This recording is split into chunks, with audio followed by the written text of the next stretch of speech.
Parshat Balak, the king of Moab, whose name is Balak, becomes frightened of all these Israelites who are camping in a nearby valley.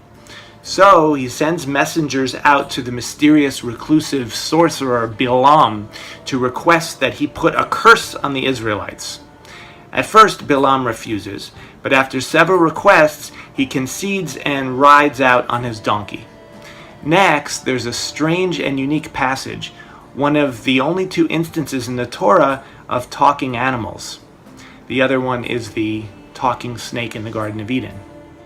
In this passage, Bilam rides out on his donkey through a vineyard when suddenly an angel appears and blocks his path with sword drawn. But only the donkey can see the angel. Bilam is oblivious to it. So the donkey veers off the path to avoid the sword-wielding angel and accidentally presses Bilam's foot into a wall.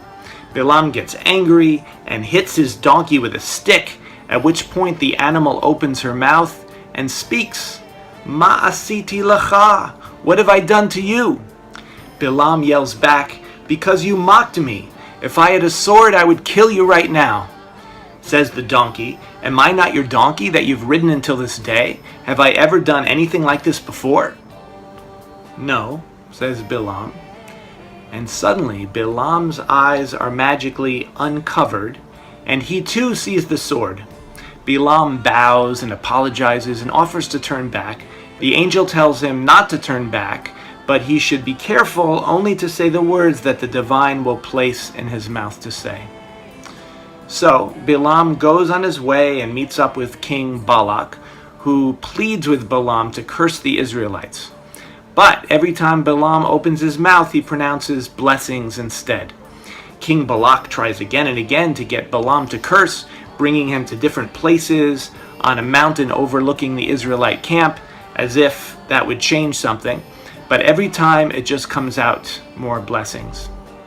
In Bilam's final blessing, he says, Nu'um Bilam beno va'or u'nu'um hagever shetum ha'ayin. The words of Bilam, son of Beor, the words of the man with an open eye. Nu'um shomea imre el, asher machazeh shaddai.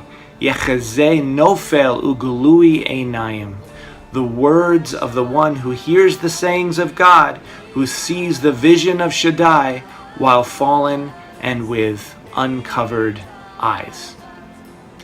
Ma tovu ohalecha Yaakov, mishkanotecha Yisrael.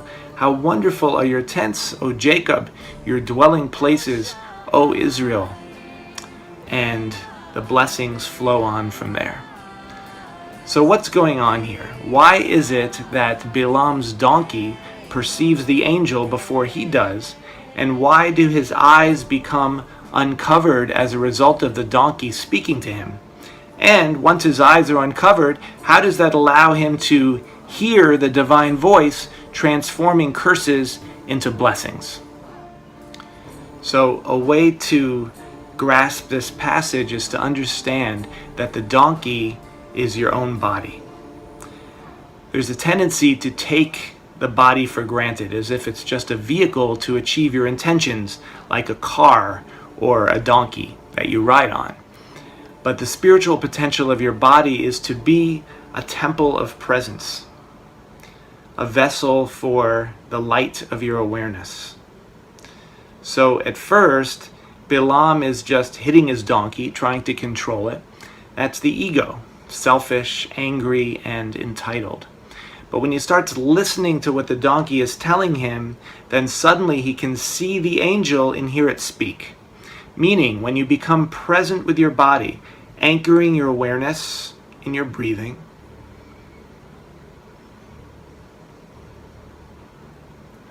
then you can see clearly the nature of your impulses that arise. And you can hear the angels of your better nature, so to speak. So rather than simply be taken over by your impulses, there's space to really see which ones are blessings and which ones are curses. That's the uncovering of the eyes, so to speak. There's an impulse of anger or an urge to put someone down. you can see that clearly and you cannot be taken over by it. Or there's an impulse of love, of supportiveness, of listening to somebody. That's a blessing and you can choose that. So that's the yes and the no of being conscious.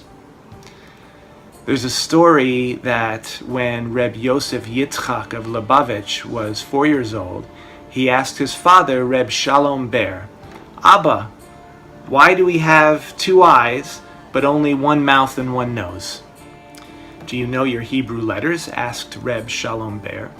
"Yes," replied the boy. "And what's the difference between the letter Shin and the letter Sin?" continued Reb Shalom. "A Shin has a dot on the right side and a Sin on the left side." "Right. Now the letter Shin represents fire, and fire makes the light that we see by. The dots on the right and the left are like your 2 eyes. Accordingly, fire has 2 opposite qualities.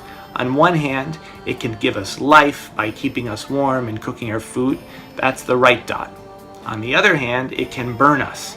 That's the left dot. Similarly, there should be things that you look at with your right eye and things you should look at with your left eye. You should see others with your right eye, being warm and loving, but see candy with your left eye, not being taken over by that urge to grab at it.